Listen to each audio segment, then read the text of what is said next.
আজকের গল্পটি এমন এক বিধবা রূপসী মহিলার যে কিনা এমন এক ছেলের প্রেমে পড়ে যায় যার নেশাই হচ্ছে মেয়েদের সাথে ভূমিকম্প তোলা। কিন্তু সে এই বিষয়টি না জেনেই তার সাথে ডেট করতে শুরু করে। কিন্তু এক পর্যায়ে সেই মহিলার মেয়ে যখন এটি জানতে পারে তখন সে তাদের এই সম্পর্ককে নষ্ট করার অনেক চেষ্টা করে। কিন্তু ততক্ষণে তারা এই প্রেমের এমন এক পর্যায়ে পৌঁছে যায় যেটা দেখলে আপনার রাতের ঘুম উড়ে যাবে। 10 বছরের একাকিত্ব ভুলে মহিলাটি ছেলেটির সঙ্গে এমন সব কর্মকাণ্ড করে যেটা আমরা আজকের এই পুরো গল্পে জানতে চলেছি। তাহলে চলুন কথা না বাড়িয়ে শুরু করা যাক আজকের আমাদের ভিডিও। গল্পের শুরুতে আমরা সারা নামের এক সুন্দরী মেয়েকে দেখি যে কিনা নিজের গাড়িতে বসে তার বসের সাথে কথা বলছিল।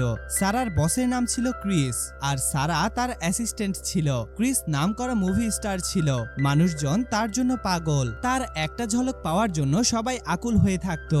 আজ সারার সাথে তার কোনো একটা বিষয় নিয়ে তর্কাতর্কি চলছিল। আসলে ক্রিস পুরোপুরি মেয়েবাজ ছিল। সে মেয়েদের সাথে কিছু সময়ের জন্য সম্পর্ক তৈরি করত এবং এরপর একটি দামি উপহার দিয়ে তাদের সাথে সম্পর্ক ভেঙে দিত। আর আজকেও সে শ্যালি নামের এক মেয়ের সাথে এটাই করেছিল এবং এখন সে সারাকে শ্যালির বাড়ি থেকে তার আন্ডারগার্মেন্টস ফেরত নিয়ে আসতে বলছিল, যেটা শুনে সারা তাকে গালমন্দ করতে শুরু করে। সে বলে, এখন আমি এই নোংরা কাজ আর করতে পারবো না। তার কথাবার্তায় পরিষ্কার বোঝা যাচ্ছিল যে সারার ক্রিসের জন্য কাজ করা একদমই পছন্দ ছিল না। কিছু সময় পর সারা নিজের বাড়িতে চলে আসে এবং এসে তার মা লিভিয়ার কোলে বসে পড়ে। সে ক্রিসকে নিয়ে বিরক্ত হয়ে পড়েছিল, তাই সে তার মায়ের কোলে আরাম করতে চেয়েছিল।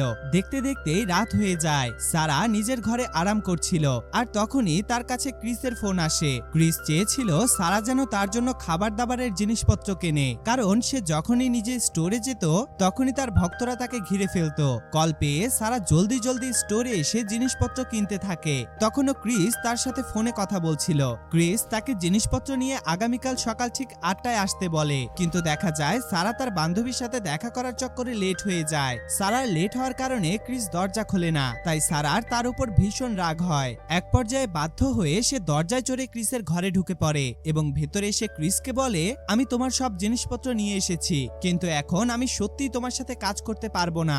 এটা বলে সে নিজের জিনিসপত্র গোছাতে থাকে। ক্রিস তাকে আটকানোর চেষ্টা করে, কিন্তু সারা কিছুই শোনে না। আসলে ক্রিস সারাদিন সারাকে দিয়ে ফালতু কাজ করাতো, তাই এই যন্ত্রণায় সে চাকরি ছেড়ে দিতে যাচ্ছিল।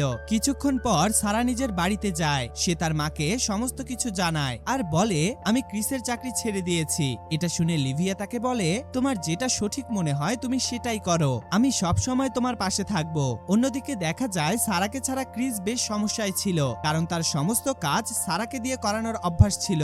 আর এখন সারার চলে যাওয়ার পর সে বুঝতে পারে সে সারাকে কতটা বিরক্ত করেছে। তাই সে তার পরের দিনই সারার সাথে দেখা করতে তার বাড়িতে যায়। বাড়ির ভেতরে লিভিয়া গান শুনতে শুনতে পরিষ্কার করছিল। কয়েকবার বেল বাজানোর পরও যখন দরজা খোলে না, তখন ক্রিস নিজেই ভেতরে চলে আসে। আর দরজার আওয়াজে লিভিয়ার মনে হয় যে ঘরে কোনো চোর ঢুকেছে। সে চোরকে ধোলাই করার প্রস্তুতি নিতে থাকে, কিন্তু যখনই তার নজর ক্রিসের উপর পড়ে তখন সে খুবই ঘাবড়ে যায়, কারণ এটি কোনো চোর ছিল না, বরং এটি তো তার মেয়ের বস ক্রিস ছিল, যে কিনা তার সাথে দেখা করতে এসেছে। তখন ক্রিস তাকে সারার বিষয়ে জিজ্ঞেস করে। এটা শুনে লিভিয়া বলে, এই মুহূর্তে সারা বাড়িতে নেই, কিন্তু ক্রিসের সারার সাথে জরুরি কাজ ছিল, তাই সে তার জন্য অপেক্ষা করার সিদ্ধান্ত নেয়। লিভিয়া ক্রিসকে বসিয়ে জলদি জলদি নিজের ঘরে আসে আর ভালো করে তৈরি হয়ে ক্রিসের সামনে যায়। ওদিকে সারা তার রাইটার বান্ধবী মলির সাথে ছিল, আর এদিকে লিভিয়া ও ক্রিস ঘরে ঘুরছিল। ক্রিসের জিজ্ঞাসায় লিভিয়া তাকে জানায়, আমি একজন রাইটার, আমার অনেক বই ছাপা হয়েছে। এটি শুনে ক্রিস অবাক হয়ে যায়, কারণ সারা তাকে এই কথা কখনোই বলেনি। বাড়ি দেখার পর তারা দুজন একসাথে বসে মদ্যপান করতে থাকে এবং সেটা খাওয়ার পাশাপাশি দুজনে প্রচুর কথাও বলতে থাকে। লিভিয়া তাকে জানায়, 10 বছর আগে এক দুর্ঘটনায় আমার স্বামীর মৃত্যু হয়েছে। তখন থেকে আমি কোনো পুরুষকে নিজের কাছে আসতে দেইনি, আমি তো কিস করতেও ভুলে গেছি। দুজনে একটু বেশি মদ্যপান করে ফেলেছিল, তাই এক পর্যায়ে তারা দুজনে একে অপরের অনেক কাছে আসতে শুরু করে এবং তখনই ক্রিস তাকে কিস করা শেখাতে থাকে। আজ 10 বছর পর প্রথমবার কেউ লিভিয়াকে কিস করেছিল, তাই তার মনে তুফান বইতে শুরু করে এবং সে ক্রিসের উপর ঝাঁপিয়ে পড়ে। সে তাকে নিজের ঘরে নিয়ে আসে। তারা দুজনে মাত্র শুরুই করেছিল তখনই সারা বাড়িতে ফিরে আসে। সে একটি আঙুর মুখে দিয়ে লিভিয়াকে ডাকতে ডাকতে তার ঘরের দিকে যায়। আর যখনই সে ঘরের দরজাটি খোলে তখনই সে নিজের মাকে ক্রিসের ওপরে দেখে। আর এটা দেখে সে জোরে চিৎকার করে ওঠে, যার কারণে সেই আঙুরটি তার গলায় আটকে যায় এবং সে দেয়ালের সাথে ধাক্কা খেয়ে অজ্ঞান হয়ে যায়। কিছু সময় পর হাসপাতালে সারার জ্ঞান ফেরে। সে তার মাকে তার বসের থেকে দূরে থাকতে বলে। এটা শুনে লিভিয়া বলে, তোমার এত খারাপ ভাবার কোনো দরকার নেই, আমরা তো শুধু সামান্য রোম্যান্স করছিলাম। এর মধ্যেই ডাক্তার এসে সারাকে দেখতে শুরু করে। আর তখনই ক্রিসও সেখানে চলে আসে, কারণ ওয়েটিং রুমে তার ভক্তরা ভিড় জমিয়ে ফেলেছিল। ক্রিসকে দেখেই ডাক্তার নিজের কাজ ছেড়ে তার সাথে কথা বলতে শুরু করে, কারণ সেও তার অনেক বড় ভক্ত ছিল। আর এটি দেখে সারা খুবই রেগে যায়। কিছু সময় পর যখন তারা বাড়িতে আসে তখন ক্রিস সারাকে বলে, আমি চাই তুমি কাজে ফিরে আসো, কিন্তু এতে সারা মানা করে দেয়। সে বলে, এখন যদি আমি কাজে ফিরে আসি তবে মানুষ বলবে আমার মা আমার বসের সাথে শুয়ে আমাকে কাজ পাইয়ে দিয়েছে। তখন ক্রিস তাকে বলে, আমি এখানে তোমার মায়ের সাথে রোম্যান্স করতে আসিনি, বরং আমি তো সত্যি তোমার সাথে দেখা করতে এসেছিলাম। তখন সারা বলে, ধুর শালা, তুই আমার মায়ের সাথে যেই কাণ্ডটা করেছিস ওটা যেন আর দ্বিতীয়বার না হয়। এটি শুনে ক্রিস তাকে কথা দেয় যে এমনটা আর কখনোই হবে না। কিছুদিন পর ক্রিস শুটিং করতে যায়, আর সেখানে আমরা সারাকেও দেখি, যে কিনা পুনরায় ক্রিসের সাথে কাজ করতে শুরু করেছিল।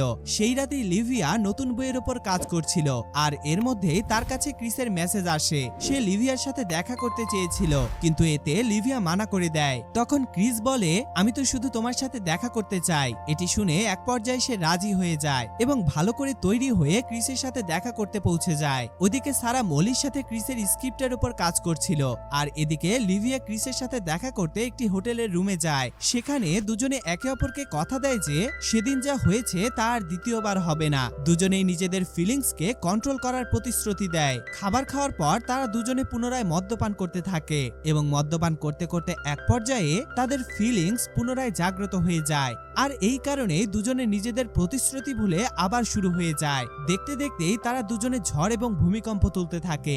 এরপর গভীর রাতে যখন লিভিয়া নিজের বাড়িতে আসে তখন তার সাথে সারার দেখা হয়। তখন সারা তাকে জিজ্ঞেস করে, তুমি কোথায় গিয়েছিলে? এটা শুনে লিভিয়া বলে, আমি ক্রিসের সাথে খাবার খেতে গিয়েছিলাম। তখন সারা বলে, শুধু খাবার খেয়েছো নাকি অন্য কিছুও করেছো? এটি শুনে লিভিয়া তাকে বোঝাতে শুরু করে এবং বলে, ক্রিস ভালো মানুষ, তুমি তাকে ভুল বুঝছো। এতটুকু বলে সে নিজের ঘরে চলে যায় এবং নিজের শাশুড়িকে ফোন করে ক্রিসের ব্যাপারে বলতে থাকে। সে তাকে সারার ব্যাপারেও বলে এবং জানায় তার ক্রিসকে পছন্দ নয়, কারণ সে তার বস। তখন লিভিয়ার শাশুড়ি তাকে বোঝায়, যদি তোমার ক্রিসকে পছন্দ হয় তবে তোমার কারো কথা শোনার দরকার নেই। আর এই কথা শুনে লিভিয়ার বেশ ভালো লাগতে শুরু করে এবং সে ক্রিসের সাথে এগিয়ে যাওয়ার সিদ্ধান্ত নেয়। এরপর থেকে দুজনে একে অপরকে ভালোবাসতে শুরু করেছিল। দুজনে পুরো দিন একসাথেই থাকতো, একে অপরের সাথে খুবই মস্তি করত এবং সুযোগ পেলে তারা ঝড় এবং ভূমিকম্প তুলত। দুজনে একে অপরের সাথে খুবই খুশি ছিল। কিন্তু ওদিকে সারা এখনো ক্রিসকে পছন্দ করত না। এর মধ্যে এক সন্ধ্যায় সারা জানতে পারে লিভিয়া ক্রিসের জন্য স্ক্রিপ্ট লিখছে। এটি দেখে তার নিজের মায়ের উপর ভীষণ রাগ হয়, কারণ লিভিয়া তাকে এই বিষয়ে কিছুই বলেনি। অন্যদিকে আমরা দেখি লিভিয়া ক্রিসের সাথে একটি পার্টিতে যায়। সারাও তৈরি হয়ে পার্টিতে পৌঁছে গিয়েছিল এবং সেখানে সে লিভিয়ার সাথে তর্কাতর্কি করতে থাকে এবং তাকে বোঝানোর চেষ্টা করে। কিন্তু সারার রাগ তো সপ্তম আকাশে ছিল। সে লিভিয়ার কোনো কথাই শুনতে চাচ্ছিল না। এরপর যখন ক্রিস সারাকে বোঝানোর চেষ্টা করে তখন সারা তাকে অনেক গালমন্দ করতে থাকে।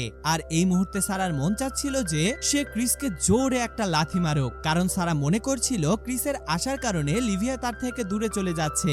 সারার কথাবার্তা শুনে লিভিয়াও কিছুটা রেগে যায় এবং সেও তাকে গালমন্দ করতে থাকে। এরপর সারা নিজের বাড়ি ছেড়ে তার এক বান্ধবীর বাড়িতে থাকতে চলে যায়। অন্যদিকে আমরা দেখি লিভিয়া ক্রিসমাস উদযাপন করতে নিজের শাশুড়ির বাড়িতে চলে যায়। কিছুক্ষণের মধ্যেই সারাও তার দাদির বাড়িতে আসে এবং সেখানে পুরো পরিবার মিলে ক্রিসমাস উদযাপন করতে থাকে। সারা এখনো লিভিয়ার উপর রেগে ছিল। সে তার দাদিকে জানায় ক্রিস ভালো মানুষ নয়। এটি শুনে তার দাদি তাকে বলে, লিভিয়া তোমার বাবার মৃত্যুর পর নিজের ব্যাপারে কখনো ভাবেনি। সে সব সময় শুধু তোমাকেই ভালোবেসেছে। আজ যদি তার ক্রিসের সাথে ভালোবাসা হয়েই থাকে তবে আমাদের তার খুশিতে সামিল হওয়া উচিত। কথাবার্তার মধ্যেই সারার নজর লিভিয়ার উপর পড়ে, যে কিনা ক্রিসকে স্বাগত জানাচ্ছিল। রাতে পুরো পরিবার একসাথে মিলে খাবার খেতে শুরু করে। লিভিয়ার শাশুড়িরও ক্রিসকে পছন্দ হয় এবং ক্রিসও তাদের সাথে মিলে বেশ খুশি ছিল। খাবার খাওয়ার পর শাশুড়ি বউ দুজনে বসে কথা বলতে থাকে। লিভিয়া জানায় সারার বাবা আমার থেকে ডিভোর্স চেয়েছিল, কারণ তার অন্য কারোর সাথে চক্কর চলছিল, কিন্তু ডিভোর্স নেয়ার আগেই তার মৃত্যু হয়ে যায় এবং তার চক্করের ব্যাপারে কেউ কিছুই জানতে পারে না। ক্রিসমাস উদযাপনের পরের দিনই সবাই ফেরত চলে যায়, আর সেখানে সারা ক্রিসের গাড়িতে জিনিসপত্র রাখতে থাকে। তখন সে গাড়িতে সেই উপহারটি পায় যেটা দিয়ে ক্রিস মেয়েদের সাথে ব্রেকআপ করত, আর এটা দেখে সারা বুঝে যায় এখন সে তার মায়ের সাথে ব্রেকআপ করতে চলেছে। প্রথমে তো সারা কিছুই বলে না, কিন্তু যখন তারা সবাই বাড়ি ফিরে আসে তখন সারার আর সহ্য হয় না এবং সে লিভিয়াকে উপহারটি দেখিয়ে বলে ক্রিস যখনই ব্রেকআপ করে তখন মেয়েদের এই উপহারটি দেয়, আর এখন সে তোমার সাথেও এটাই করতে চলেছে। আর এই কথায় লিভিয়া বিশ্বাস করে নেয় এবং সে ক্রিসকে নিজের বাড়ি থেকে চলে যেতে বলে। কিছুদিন পর নতুন বছর উদযাপন হচ্ছিল, কিন্তু দেখা যায় সেখানে কেউই খুশি ছিল না। সেই সময়ে সারা ক্রিসের সাথে দেখা করতে তার বাড়িতে আসে। সেখানে ক্রিস তাকে জানায় আমি তোমার মায়ের সাথে ব্রেকআপ করতে চাইনি, আমি তো তাকে খুবই ভালোবাসি। ওই উপহারটি তো শ্যালির ছিল, যে কিনা আমাকে সেটা ফেরত দিয়ে দিয়েছে, আর আমি ওটা গাড়ি থেকে বের করতে ভুলে গিয়েছিলাম। এটা শুনে সারাও বুঝে যায় যে ক্রিস ভালো মানুষ এবং সে সত্যি তার মাকে ভালোবাসে, তাই তার মুড ঠিক করার জন্য সে তাকে একটি স্টোরে নিয়ে আসে। অন্যদিকে সারার দাদি লিভিয়াকে নিয়ে স্টোরে পৌঁছে যায়। সেখানে গিয়ে যখনই লিভিয়া ভেতরে যায় তখনই তার নজর ক্রিসের উপরে পড়ে এবং দুজনে একে অপরকে দেখে অবাক হয়ে যায়। আসলে এই সব কিছু দাদি আর নাতনি পরিকল্পনা করেছিল যাতে তারা লিভিয়া আর ক্রিসকে মেলাতে পারে। সারা নিজের ভুলের জন্য দুজনের কাছেই ক্ষমা চায় এবং তাদেরকে মিলিয়ে দিয়ে সেখান থেকে চলে যায়। গল্পের শেষে আমরা দেখি লিভিয়া ও ক্রিসকে ক্ষমা করে দেয়, আর এর মধ্য দিয়েই এই অসাধারণ মুভিটি এখানেই শেষ হয়ে যায়।